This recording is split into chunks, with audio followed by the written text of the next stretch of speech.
West Ham. Seriously, another day at the circus. It's just like a soap opera, isn't it? Really, it really is like a soap opera. Now we're recording this about 7 o'clock on the 7th. I'm going to put that timestamp in there because obviously yesterday I did a thing in the morning about how Julian's never going to leave until the summer, and then the world its arse fell out, to be honest. But I thought we'd go through it and try and dissect it. There's lots of bits and bobs of information. I'm always trying to piece some stuff together, and always, of course, all of this is speculation. And Jules Lopetegui is still our manager as of 7 o'clock this evening, and took training today ahead of the game on Friday. We have the press conference tomorrow.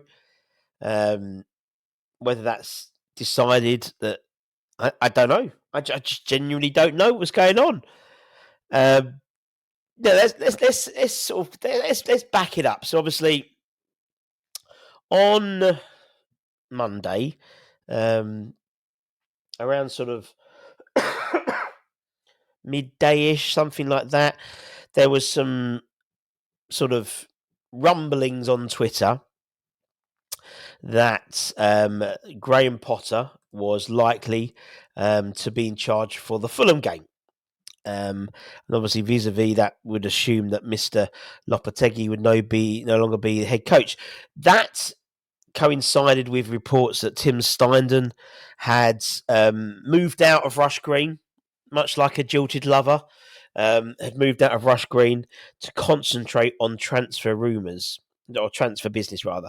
Now, it could have been assumed that he's actually concentrating on bringing in a new head coach, and rather than sort of do it on your doorstep, so to speak, shit on your own doorstep, moving it away from Rush Green would be a sensible idea. And indeed, yesterday, TalkSport then announced that Julien had been sacked, and Potter was in charge. Potter was going to be taking over, and it was just a matter of if, when, not if.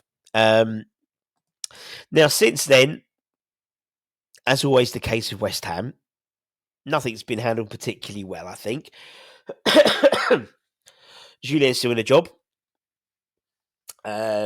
Julien's mouthpiece, Guillaume Balaguer, has recently put out a tweet basically saying that, Julien's still working hard. We've got Aston Villa coming up, that type of thing, yada, yada, yada.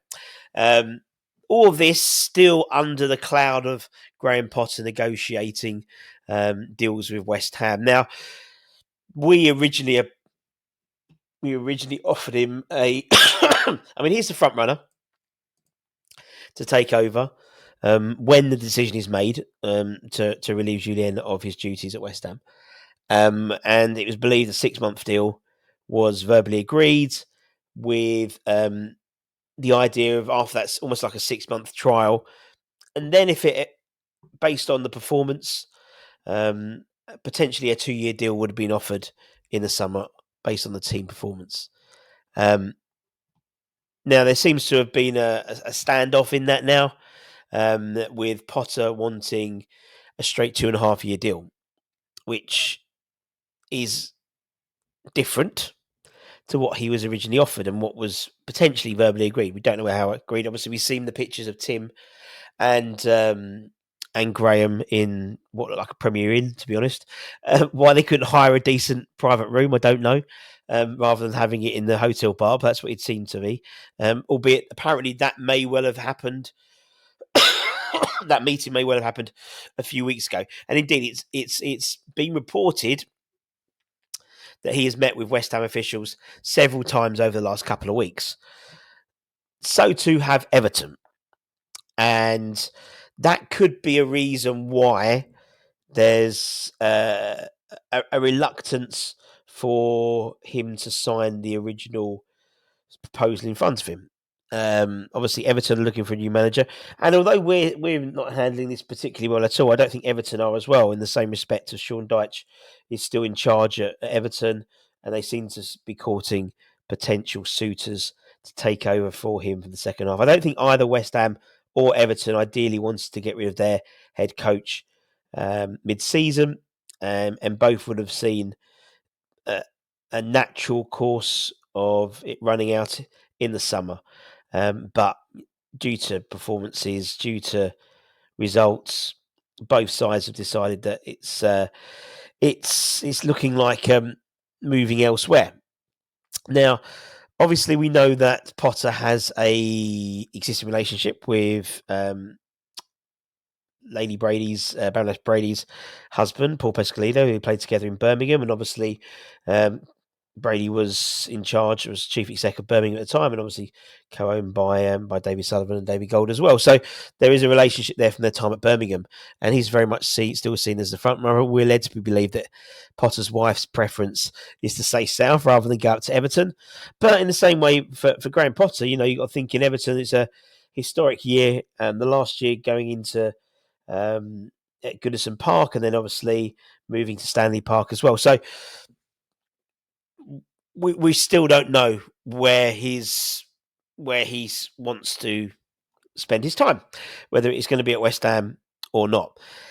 Now, rather than necessarily putting all their eggs in their baskets, which I think they kind of had, but what they've also done in the meantime, is talk to a number of other interested parties about taking over from Julien. And I think a lot of these conversations we've probably have been having informally quite a bit. I mean, obviously we knew November time there's holding with Erdin Terzek and Florian Peltenberg, who we know is very close to Tim Steinen. He was saying how he's a front runner. Obviously, we know from conversations with Slav that he's sort of kind of told Edin to distance himself from West Ham as it stands at the moment. We understand there has been a breakdown in communication between the players and Julien, and they've gone to Tim, and Tim decided. Well, again, this is all speculation. To not report those issues directly to the board, and to try and find some sort of resolution internally, but that hasn't worked. Hence, why this acceleration, probably in terms of why they're looking to bring in someone else on top of Julian or Julian leaving. Now, reports have said that Paulo Fonseca is one of the guys who has been spoken to. He's been interviewed. He lost his job about 8 days ago, and he actually interviewed for the job 2018. And I remember him being on the shortlist before Julien Lopetegui started. Ironically, he went to AC Milan when AC Milan fans said no to Lopetegui. And ironically, he's now been replaced by Sergio Conceição, a guy that also we have spoken to. And he has obviously taken the AC Milan job. He obviously wasn't waiting for us. Now, it's believed that Paulo Fonseca flew over this weekend for talks with Tim and David Sullivan. So again, not necessarily the narrative that Steinen is becoming, a glorified head scout. He's very much involved in the process of finding a replacement to Julien, who is still our manager. With all this noise that's going on, he's still our manager and could well be taking the press conference tomorrow. So make sure you check out the West Ham Network when we go through the press conference, because I think it's going to be quite interesting. Now, also, we are believed, pardon me, we are believed that Steve Cooper has been spoken to about an interim position. Not as much as a 6 month and 2 years, but as an interim caretaker position. They don't necessarily see him as being the long-term choice, but someone who could come in and steer the ship for 6 months. That might give justification as why I was at the Etihad on Saturday to watch us lose to Man City, obviously, alongside Mr. Moyes being there as well. But very much that ship has sailed by all accounts, what led to be believed. Now, according to ex-WHU employee, we have also recently approached Fulham for their manager, Marco Silva. And I think someone who, a name that I think a lot of fans would get behind, to be honest, and approached Fulham to take, in terms of approach for him to take over the reins at West Ham. However, according to X, the board were deterred by obviously the compensation package required to release him from his Craven Cottage contract, which is around about £8 million. Plus, obviously, on top of that, the compensation package to get rid of Julien and his staff. You're looking at, I don't know, 12, 13, 14 million pounds potentially. For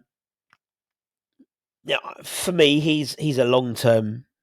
I can see him long term, but he's not coming in before the Fulham game. And then apparently we've also held talks with Christoffer Grote, the former Paris Saint-Germain boss. Again, another guy who we were linked to when we were looking for the initial replacement to David Moyes. Former Paris Saint-Germain boss, currently managing Qatari club Al Duhail. And obviously his standout moment was winning the League trophy over PSG during his time at Lille. And then, according to was it the Times? The report of the Times today, Gary O'Neill is another man who's admired by the West Ham board. Obviously, he's recently been sacked by Wolves. He has obviously a West Ham connection, and there is an interest apparently with him joining and being caretaker interim boss. I think that's sort of the type of position he would potentially have. And then a couple of hours ago, Carve of Sky Sports fame was on Sky Sports revealing that West Ham have two names if they fail to get Potter. He didn't reveal the names, but he claimed that both managers are world-class standard, with one recently winning a league title and Super Cup in his nation, which could suggest, based on that, someone like Xavi, who obviously won a league title and a Super Cup during his time in La Liga. So that's 1, 2, 3, 4, 5, 6.